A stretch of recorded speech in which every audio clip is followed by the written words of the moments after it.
નમસ્કાર મિત્રો, આજે સીધો ને સરમાં આપણી સાથે અંબાજીથી વરિષ્ઠ પત્રકાર જીતુભાઈ મહેતા જોડાયા છે. કારણ ત્યાં કઈક ખેલ પાડી દીધો છે ભારતીય જનતા પાર્ટીએ કોંગ્રેસનો. અને કિંગ મેકર કોણ બન્યું, આ કિંગ મેકરના જે પોસ્ટરો લાગ્યા હતા એના વિશે જીતુભાઈ માંડીને વાત કરવાના છે. કારણ કે ભારતીય જનતા પાર્ટી તો જાગતી પાર્ટી છે અને કોંગ્રેસની ટિકિટો પણ ભારતીય જનતા પાર્ટીના કાર્યકરો અથવા તો એમની પુત્રવધુ કે એમના પરિવારજનો લઈ આવે છે. એ એમની આવડત છે, પણ પ્રદેશ કોંગ્રેસથી માંડીને ધારાસભ્ય કાર્તિક ખરાડી સુધીના લોકો શું કરતા હતા એ પ્રશ્ન ઉભો થાય છે. આજે દાંતા તાલુકા પંચાયત એ ભારતીય જનતા પાર્ટીએ જીતી લીધી છે, કારણ કે કોંગ્રેસના જે ભાજપના મૂળ એવા પરિવારના જે ઉમેદવાર હતા બેન, એ બેન ક્યાં હતા અને એમની ગેરહાજરીને કારણે ભારતીય જનતા પાર્ટી ત્યાં જીતી છે. શું થયું, શું ખેલ થયા, એ જીતુભાઈ માંડીને વાત કરે એવો જીતુભાઈને અનુરોધ છે. જીતુભાઈ, સીધું ને સટમાં આપનું ફરી એકવાર સ્વાગત, અને આપ જરા આ વિગતે વાત કરો. જીતુભાઈ, દાંતા તાલુકા પંચાયતે કોંગ્રેસનો ગઢ કહેવાય છે. ગઢ છે કેમ કે અહીંયા લોકસભા હોય, વિધાનસભા હોય, કોંગ્રેસના બહુમતી મળે, તાલુકા પંચાયત પણ કોંગ્રેસ.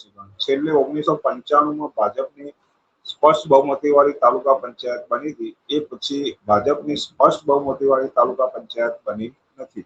વચ્ચે એકવાર તોડફોડ કરીને એમને બનાવી હતી, પણ જે પ્રજામતથી ચૂંટાય એ બહુમતી ભાજપના આજ સુધી મળી નથી. અને આ વખત પણ ચૂંટણીઓમાં દાંતા અને હળાદ બે તાલુકા અલગ પડ્યા. પહેલા દાંતા તાલુકાની 21 સીટો હતી, જેમાં હળાદ પણ જોડાયેલું હતું. આ વખતે હળાદ અને દાંતા બે અલગ થતા દાંતાની 20 તાલુકા પંચાયતની સીટ થઈ, હળાદમાં 16 સીટો થઈ. આજે હળાદમાં તાલુકા પંચાયત કોંગ્રેસે કબજે કરી છે, પણ દાંતા તાલુકા પંચાયતના પરિણામો આવ્યા એટલે 20માંથી 10 બીજેપી અને 10 કોંગ્રેસ. એમાં બે બિનહરીફ થઈ હતી બીજેપી, અને એકમાં આપનો ઉમેદવાર રહ્યો હતો, પણ કોંગ્રેસના ઉમેદવારે ફોર્મ પાછું ખેંચી લીધું હતું. એ ભદ્રમાળ સીટના વિજેતા ઉમેદવાર આજે તાલુકા પંચાયતના પ્રમુખ બન્યા છે. એટલે કોંગ્રેસની આમ 3 સીટો ઉપર ચૂંટણી લડ્યા પહેલા જ ફોર્મ પાછા ખેંચી લીધા હતા. કોંગ્રેસના ધારાસભ્યની ભલામણથી, કોંગ્રેસના આગેવાનોની ભલામણથી જે ટિકિટો આપી હતી એ ટિકિટો તો ચૂંટણી લડ્યા પહેલા જ મેદાનમાંથી ખસી ગયા હતા, અને 2 સીટ બિનહરીફ થઈ હતી. એક સીટમાં આપનો ઉમેદવાર હતો એટલે ચૂંટણી થઈ હતી. એ ભદ્રમાળ સીટના આજે ઉમેદવાર. અંબાઈ બેની પણ જે ટિકિટ આપી હતી, એમના સસરા આજીવન ભાજપના કર્મઠ કાર્યકર રહ્યા છે. ભાજપની વિચારધારા ધરાવતા હતા. આ સભ્યના જે પતિ છે એ પણ અગાઉ ભાજપ યુવા મોરચામાં રહી ચૂકેલા હતા. શું નામ છે એમનું? નામ પણ કહેજો પાછળ. એમના સસરાનું નામ છે ઓમ પ્રકાશ અગ્રવાલ, અને એમના પતિનું નામ છે મુરારી પ્રસાદ અગ્રવાલ. એમનું ઉમેદવારનું નામ છે અરુણાબેન અગ્રવાલ. ટિકિટ જે આવી એમાં પાછું એવું હતું કે ભાજપે જેને ટિકિટ આપી હતી એમાં ભાજપમાં પણ અસંતોષ હતો. એટલે ભાજપ અને કોંગ્રેસ તેના સંયુક્ત પ્રયાસોથી આ 2 નંબરની સીટ જીતાઈ હતી. કેમ કે 45 વર્ષથી આ સીટ પર ભાજપ હાર્યું નથી. આ પહેલી જ વાર એવું હતું કે 45 વર્ષ પછી આ સીટો ભાજપ જીતી. એટલે કોંગ્રેસ અને ભાજપે બે સંયુક્ત રીતે જે ઉમેદવારને જીતાડ્યા હતા, એ 2 આગેવાનો સંયુક્ત રીતે આજ ભાજપના પ્રમુખ પદે બેસાડ્યા. એટલે એમાં કોઈ પરિણામમાં નવાઈ જેવું નથી, કેમ કે આ તો છેલ્લા 10-15 દિવસથી સોશિયલ મીડિયામાં ચર્ચાઓ ચાલતી હતી. એટલે લાગ્યું હતું કે ભાજપ અને કોંગ્રેસ બે ખૂબ જ મહેનત કરી હતી આ ઉમેદવારને જીતાડવા. સ્વાભાવિક રીતે કઈ બાજુ જોગ રહે એ સમજી શકાય. અને ઉમેદવાર આજે ડિક્લેર થયું કે ગેરહાજર રહેવાના છે, પણ 10 દિવસથી ચર્ચા ચાલતી હતી કે આ ઉમેદવાર ગાયબ થઈ ગયા છે. કેમ કે આ ઉમેદવારનો તારીખ 28 પ્રદેશ નેતાગીરી, જીતુભાઈ, એમની પ્રદેશ નેતાગીરી ઘોરતી હતી અથવા તો એની સાથે મિલીભગત હતી એવું જ માનવાને કારણ છે. 10 દિવસથી જો ગાયબ હોય, હું તમને કહું, માનવાનું સ્પષ્ટ કારણે બતાવું.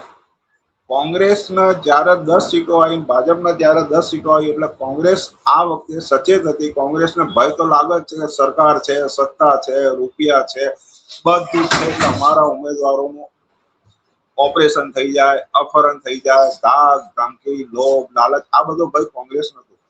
જે દિવસે પરિણામ જાહેર થયા એ રાતથી જ કોંગ્રેસે એના 10 કેન્ડિડેટોના કેમ્પમાં લઈ લીધી, ઉપાડી લીધા હતા.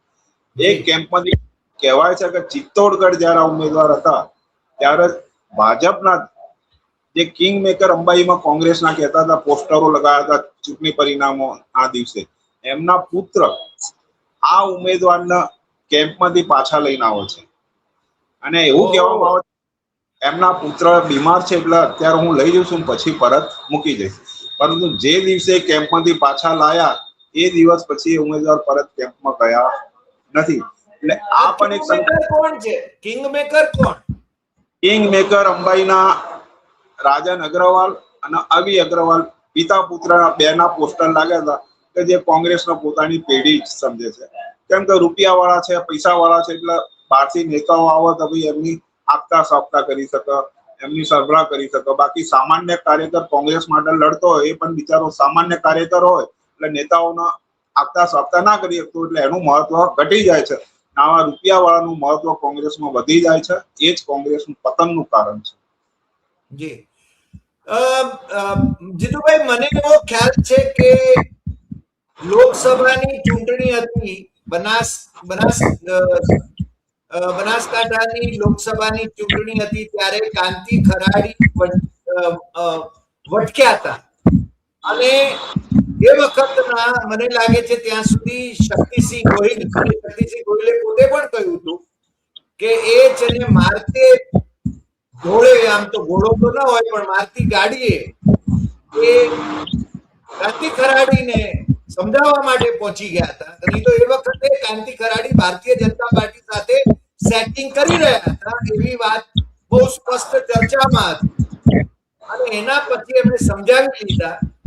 ગેનીબેન ચૂંટાયા, ગેનીબેન પોતાની રીતે ચૂંટાયા કે શંકર ચૌધરીની વિરુદ્ધમાં માહોલ હતો એટલા માટે ચૂંટાયા એ તો તમે જ કહી શકો, પણ કાંતિ ખરાડી વંકાઈ જાય એવું તો અગાઉ પણ બન્યું છે અને કાંતિ ખરાડીના ઘરમાં જે ટિકિટો અપાય છે કોંગ્રેસની અને એમના પુત્ર દર વખતે હારે છે, એવું નથી બનતું? આ વખતે પણ એમએલએ ના પુત્ર વિરમપુર સીટ ઉપર જિલ્લા પંચાયતની ચૂંટણી હારી ગયા છે. આ અગાઉ 5 વર્ષ પહેલા એમના તાલુકા પંચાયતની ટિકિટ આપી હતી, એ પણ ચૂંટણી હારી ગયા હતા. એટલે એમએલએ નો પોતાનો વિસ્તાર અમીરગઢ તાલુકો કહેવાય, પોતાનો હોમ ગ્રાઉન્ડ. દાંતા તાલુકો, અમીરગઢ અને દાંતા તાલુકો બે ભેગા થઈને એક દાંતા વિધાનસભા બને છે. એમાં આજ સુધી દાંતા વિધાનસભા જે હોય, દાંતાના બૂથો હોય એ કોંગ્રેસને જીતાડે છે. બાકી અમીરગઢ તાલુકાના જે બૂથ હોય ત્યાં હંમેશા કોંગ્રેસ માઇનસ રહે છે. એટલે આ વિસ્તારના લોકલ આદિવાસીને આજ સુધી ટિકિટ મળતી નથી. દાંતા તાલુકાના કોઈ પણ આગેવાનને ટિકિટ લોકલ જે છે સક્ષમ આદિવાસીઓ જે સરપંચો છે, મોટી મોટી લીડથી જીતે છે, 3 ટર્મથી જીતે છે, એવા કોઈ પણ સરપંચોને ટિકિટ મળતી નથી અને અમીરગઢથી ઉમેદવાર આવે છે. આ પહેલા આ સીટ મુકેશભાઈ ગઢવી લડ્યા હતા, જેની પ્રથમ ચૂંટણી 21,000 વોટથી જીત્યા હતા અને બીજી ચૂંટણીમાં એમની લીડ વધી 29,000 વોટ થઈ. આ સીટ ઉપર અમરસિંહના ઘેરથી નિશા ચૌધરી લડતા ત્યારે આ દાંતા તાલુકો, દાંતા વિધાનસભા 33,000 પ્લસ લીડ આપતો હતો. છેલ્લે 2022ની વિધાનસભામાં લગભગ 7,000 ની અંદર આ કોંગ્રેસની લીડ આવી ગઈ. એટલે ગઢના કાંગરા ધીરે ધીરે 15 વર્ષમાં કરતા જ ગયા હતા, એને બચાવવાની કોઈ કોશિશ થઈ નથી. નેતાઓનો લોક સંપર્ક, લોકોથી સંપર્ક તૂટી ગયો. મુકેશભાઈ ગઢવી અને અમરસિંહભાઈ ચૌધરી જે સતત એવા નેતા હતા કે આ તાલુકામાં મહિને 2 મહિને એમનો પ્રવાસ થતો.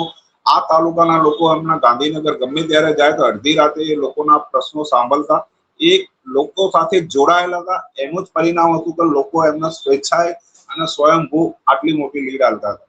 પરંતુ આ ધારાસભ્ય આવ્યા પછી લોક સંપર્ક તૂટતો ગયો છે, લોક સંપર્ક ઓછો થતો ગયો છે. એના કારણે જ કોંગ્રેસની લીડમાં સતત ઘટાડો થયો અને એનું પરિણામ આજે 31 વર્ષે તાલુકા પંચાયત ભાજપના હસ્તક ગઈ. જીતુભાઈ, એવું પણ ચર્ચામાં છે કે ખરાડી ભારતીય જનતા પાર્ટીના લોકો સાથે બિલ્ડિંગ વ્યવસાયમાં પણ સંકળાયેલા છે. આ વાત સાચી છે. છે?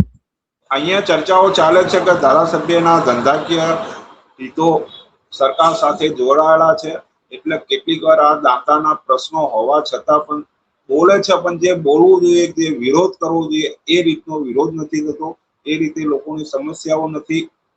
દાંતા તાલુકા પંચાયતમાં મેઇન લડાઈ શેની છે કે લાખો રૂપિયા ભાવ બોલાય, 30 લાખ બોલાય, 50 લાખ રૂપિયા બોલાય, શેનામાં? આ ટ્રાઇબલ વિસ્તાર છે. દાંતા તાલુકો એ પછાત વિસ્તાર છે.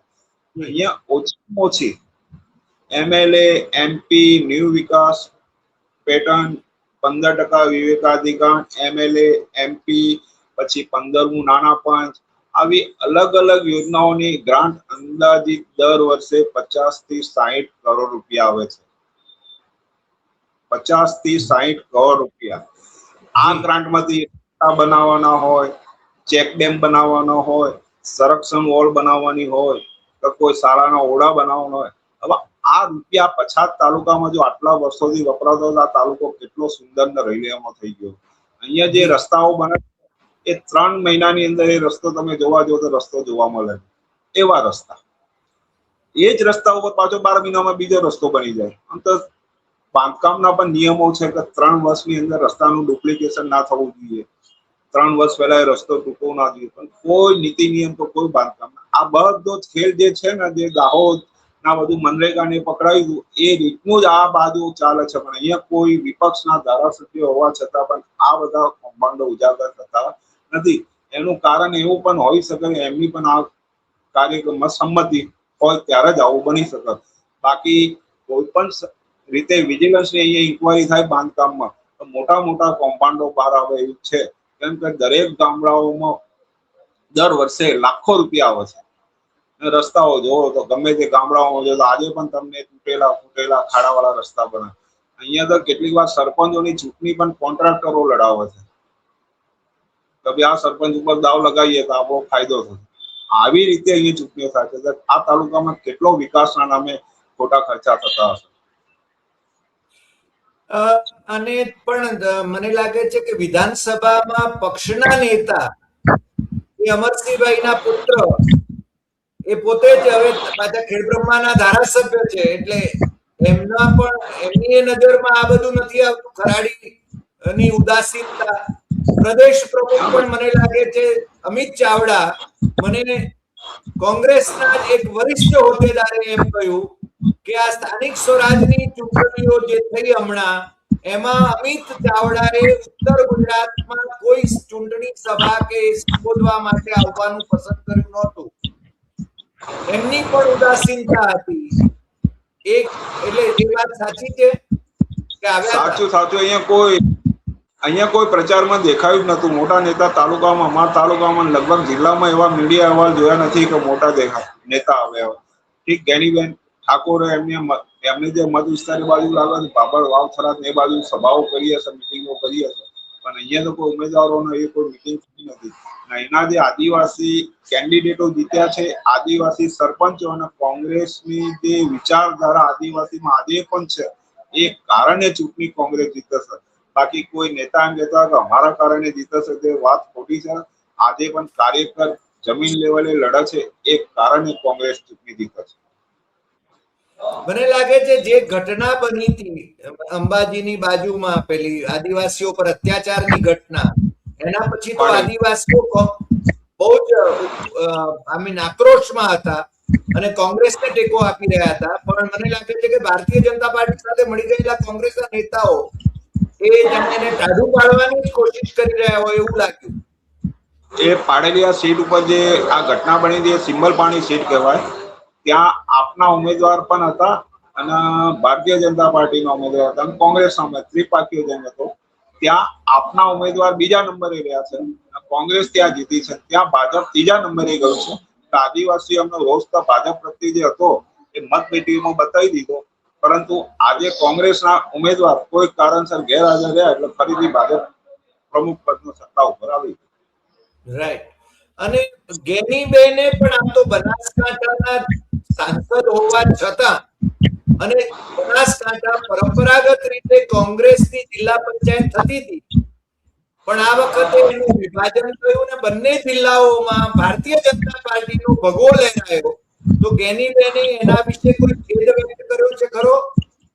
ના, એનું કોઈ નિવેદન બહાર આવી નથી, પણ વિભાજનના રીતે એવું થયું કે અમુક સીટો ઉપર ભાજપ સીધું રીતે એ રીતનું જ વિભાજન થયું છે. ના, એ વિભાજનનો પણ લાભ આ લોકોને મળ્યો છે કે અમુક મતદારો અમુક વિસ્તારો એવી રીતે ગોઠવાયા છે કે જે સીધી ભાજપની પહેલેથી વર્ષોથી વોટ બેંક હતી એવા વિસ્તારોમાં ઓછા મતદારની સીટો બની, અને જે બીજા ઓકવર્ડ વિસ્તાર હતા ત્યાં 32,000-34,000ની સીટો બની. જ્યાં ભાજપના લાગતા હતા એ વિસ્તારોમાં 20,000-21,000ની સીટો બની. એટલે આ કારણ પણ જી, પણ જીતુભાઈ આજે આપ અમારી સાથે જોડાયા અને આ વિગતો આપી. મને લાગે છે આ વિગતો એ તો આપણે હંમેશા કહીએ છીએ કે આપણે વિપક્ષ મજબૂત હોય તો સત્તા પક્ષ છાકતો ન થઈ જાય, પણ અહીંયા તો વિપક્ષ પોતે જ અને કુંભકર્ણની નિંદરમાં છે, કોંગ્રેસ કુંભકર્ણની નિંદરમાં છે, અને સામે ચાલીને તાસક ઉપર જાણે કે એ જેને સત્તા ભારતીય જનતા પાર્ટીને સોંપી દે છે એવું જ મને લાગે છે દાંતા તાલુકા પંચાયતમાં થયું છે. બાકી તો તમને ખ્યાલ છે આણંદમાં અને મોરબીમાં કોંગ્રેસના જિલ્લા પંચાયતના પ્રમુખ બન્યા એ તો ભાઈ ફ્લુક થયા એમ કહીએ તો ચાલે, કારણ કે એમાં કઈ કોઈ ધાડ મારી નહોતી, ત્યાં તો ભારતીય જનતા પાર્ટીની જ બહુમતી હતી. અનામતના જી જી હા જીતુભાઈ. બાકી રાહુલ ગાંધીએ જે ચેલેન્જ કરી છે 2027માં હરાવીશું, એ આજની તારીખે રાહુલ ગાંધીની ચેલેન્જ આ લોકો સાચી પાડે એવું લાગતું નથી. બરોબર છે. અને આ એના એ જ લોકો, એના એ જ નેતાઓ, મને લાગે છે એ લોકો જેને ભારતીય જનતા પાર્ટી સાથે સંતોષ ધરાવતા હોય એવું માનવાને પૂરતા કારણો આવા ઘટનાક્રમ દાંતામાં જે બન્યું એવા ઘટનાક્રમથી, અથવા તો પાલનપુરમાં જે રીતે ટિકિટો સંઘનિષ્ઠોને આપી, આરએસએસ ના લોકોને આપી, અથવા બીજી જગ્યાએ પણ આરએસએસ અને બીજેપી ના લોકોને કોંગ્રેસે ટિકિટો આપી, એને કારણે બહુ સ્પષ્ટપણે આપણને જોવા મળે છે. જીતુભાઈ, આજે આપ અમારી સાથે જોડાયા એ બદલ આપનો ખૂબ ખૂબ આભાર. ફરી મળીશું નવા એપિસોડમાં નવા વિષય સાથે. નમસ્કાર અને જય અંબે.